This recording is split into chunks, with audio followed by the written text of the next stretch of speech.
Assalamualaikum warahmatullahi wabarakatuh. Ayah bunda hebat, mari sekarang sama-sama kita saksikan drama musikal Batu Belah Batu Betangkup yang akan diperankan oleh TKB Al-Malik. Adapun sebagai pemainnya, Mak Minah diperankan oleh Kirana, Dayang diperankan oleh Alin, Dulang diperankan oleh Ubail, Biang diperankan oleh Alifa, teman satu Izyan dan Salsabila, teman dua Fayat dan Naya, tetangga satu dan dua Kilan, Nindi, Rania dan Hazim, dan Batu diperankan oleh Elano, Nahda dan Abki. Mari berikan tepuk tangan untuk drama musikal Batu Belah Batu Betangkup. Selamat menyaksikan.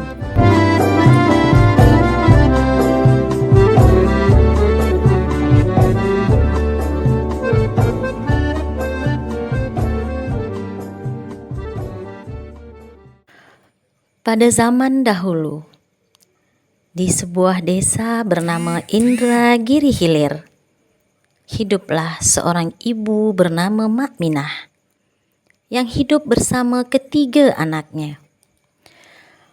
Mereka hidup serba kekurangan. Suami Mak Minah dah lama meninggal dunia. Kehidupan Mak Minah sungguh menyedihkan. Penderitaan hidupnya setelah suaminya meninggal dipersulit oleh ketiga anaknya yang selalu bersikap kasar padanya. Mak Minah bekerja sebagai pencari kayu bakar. Di umurnya yang dah tua, pekerjaan ini jadi susah sangat untuknya. Dan ketiga anaknya tak pernah mau membantu Mak Minah mencari kayu bakar di hutan.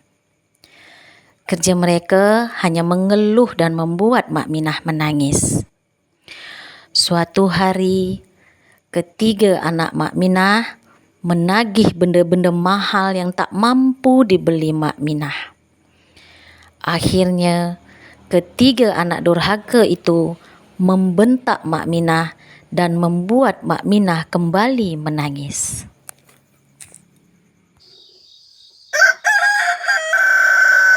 Mak nak belikan aku baju baru, kawan aku kat samping rumah tu dibelikan emaknya baju sutra cantik. Ke nak beli sepatu baru, sepatu aku dah usang. Kalau aku beli mainan baru. Mak rasa hati mak pun nak belikan apa yang kalian cakap tu, tapi apa daya mak tak punya duit. Naknya beli sangat. Kalau ayah ada, pasti ayah belikan mainan untuk kami, tak pandang mak. Lalu ketiga anak itu pun pergi bermain tanpa mempedulikan emaknya yang menangis sendirian. Ya Allah, apa salah awak ni? Kenapa budak-budak awak sendiri berbicara macam tu kepada hamba? Pada siang berikutnya, ketiga anak Mak Minah pergi bermain tanpa mau membantu Mak Minah mencari kayu bakar di hutan. Tapi sayangnya, tak ada yang nak bermain dengan mereka kerana mereka miskin. Kami boleh ikut main tak? Ada budak miskin. Merusak suasana aja. Entah, dah tak seronok lah. Kami ini memang miskin, tapi taklah nak kami hidup miskin. Kau orang sahkan jemak kami tu. Sebab itulah kita miskin. Dayang dan adik-adiknya pun pergi dari sana dengan hati mengutuk. Mereka kesal pada ibunya. Mereka kira mereka hidup miskin kerana salah ibunya. Gara-gara mak awak tak dapat main dengan budak kayu tu, ini semua salah mak. Iya kak, kalau kita tak miskin pasti kita bisa main dan budak kaya itu. Entahlah, kita main setatak di tempat lain je. Akhirnya, mereka pun bermain setatak di tempat lain. Mereka main sampai mereka merasa lapar. Dayang dan kedua adiknya pun segera pulang ke rumah. Kak, yang lapar nih. Dulang pun lapar. Dah lapar, jomlah kita balik. Setibanya di rumah, ketiga anak yang tak tahu diri itu pun makan tanpa memikirkan ibunya yang tengah kelelahan. Tiba-tiba datanglah tetangga mereka yang kaya raya. Mereka masuk tanpa meminta izin. Ada kucing makan ikan. Rupanya ikan makan nasi. Maka meski lagi makan nasi tapi udah basi. Pakcik sedang berduka. Pakai baju hitam kerita. Cantik nian jaga dan lusuh berlubang pula. Kami ini memang miskin, tapi janganlah orang berada macam kalian nih menghina kami. Bila balik tak tahan awak dan hawa rumahnya. Setelah tetangga mereka pergi, ketiga anak Mak Minah kembali menghardik Mak Minah. Tuh mak dihina oleh tetangga kita yang kaya tu apa mak tak malu. Kami malu mak. Mak ni bisa cuma menangis saja. Dahlah, masih baik kita pergi bermain. Betul tu, jom. Mak Minah masih tetap menangis. Dia tak sangka anaknya bisa bercakap kasar macam itu. Wah, kemarin mereka menghardik hamba karena hamba tak sanggup penuhi pinta mereka. Hamba masih sabar, tapi sekarang mereka kata mereka malu punya macam hamba dah tak tahan, ya Allah. Keesokan harinya, Mak Minah menyiapkan makanan yang banyak dan segera pergi ke tengah hutan, tempat sebuah batu besar berada. Konon, batu itu dapat terbelah dan menelan manusia. Karena itulah, batu itu diberi nama Batu Belah Batu Betangkup. Wahai batu belah batu betangkup, telanlah aku. Kenapa aku mesti telan engkau? Aku dah tak sanggup hidup bersama ketiga anakku. Mereka kasar dan dah tak nak menghormati padaku lagi. Suklah. Batu pun terbelah dan menelan Mak Minah. Yang tersisa hanyalah beberapa helai rambut Mak Minah. Sementara itu, ketiga anak Mak Minah tak peduli di mana Mak Minah.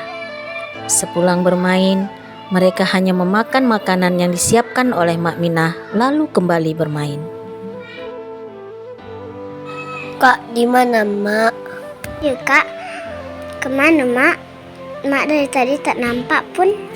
Pergi cari kayu bakar kat hutan, biarkan je lah, nanti dia balik lah tu.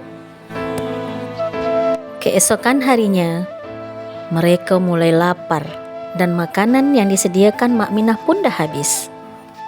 Kak, dulang lapar. Halo Kak, Diang pun lapar sangat.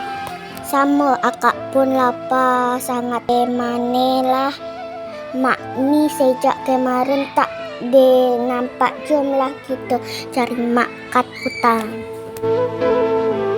Akhirnya mereka mencari Mak Minah ke hutan. Setelah lama mencari, akhirnya mereka menemukan helai rambut Mak Minah yang diapit oleh batu betangkup. Akak, tengok ni. Di depan batu betangkup ni ada selendang. Kak, ini di batu betangkupnya ada rambut manusia. Ini kan rambut emak. Rambut emak ada di batu ni. Jangan-jangan Mak ditelan batu betangkup. Mari kita minta batu bertangkup keluarkan emak. Belah batu betangkup, tolong aku keluarkan Mak. Kami janji takkan durhaka dan cakap kasar lagi pada mak.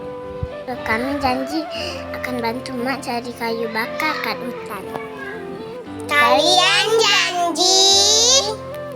Iya, kami janji. Batu pun terbuka dan Mak Minah keluar dari dalam batu tersebut. Mereka segera pulang ke rumah mereka di desa. Keesokan harinya, ketiga anak Mak Minah tu benar-benar membantu Mak Minah mencari kayu bakar kat hutan. Dayang, Dulang, Liang, jom bantu mak cari kayu bakar kat hutan. Jom. Tapi sayangnya, suatu hari mereka merasa lelah mencari kayu bakar setiap saat dekat hutan. Akhirnya mereka kembali menolak untuk membantu Mak Minah dan kembali bersikap kasar pada Mak Minah. Nak, mari kita cari kayu bakar kat hutan. Tak nak, kami penat lah mak. Setiap masa cari kayu bakar tapi kita tetap tak kayu-kayu. Taklah, kami nak main je, lebih seronok. Mak Minah tak sangka anaknya kembali durhaka kepadanya. Karena tak sanggup, Mak Minah kembali pergi ke tengah hutan tempat batu bertangkup berada. Batu belah batu bertangkup, telanlah saya, makanlah saya. Kenapa aku telan engkau lagi? Ketiga anakku masih tetap durhaka dan tak patuh kepada aku. Itu masuklah. Batu pun kembali terbuka dan menelan Mak Minah. Sementara itu, ketiga anak Mak Minah segera pulang ke rumah dalam keadaan lapar. Tapi sayang, Mak Minah belum sempat menyiapkan makanan untuk mereka. Kak, di mana mak? Mana mak ni? Dulang lapar sangat ni. Pasti mak pergi ke batu itu lagi. Jom kita ke sana. Dayang dan kedua adiknya pun segera pergi ke hutan tempat batu bertangkup berada. Mereka kembali menangis dan memohon pada batu bertangkup supaya mak mereka bisa kembali. Batu belah batu bertangkup, ku mohon keluarkan emak. Kalian memang anak durhaka. Kalian butuh emak kalian hanya untuk saat kalian lapar. Setelah perut kalian kenyang, kalian kembali durhaka pada emak kalian. Kami janji tak akan durhaka lagi kepada mak. Kalian dulu juga berkata macam tu, tapi kalian berdusta. Tidak, kami betul-betul berjanji. Tidak, kalian pembohong. Sebagai gantinya, kalian saja yang aku telan.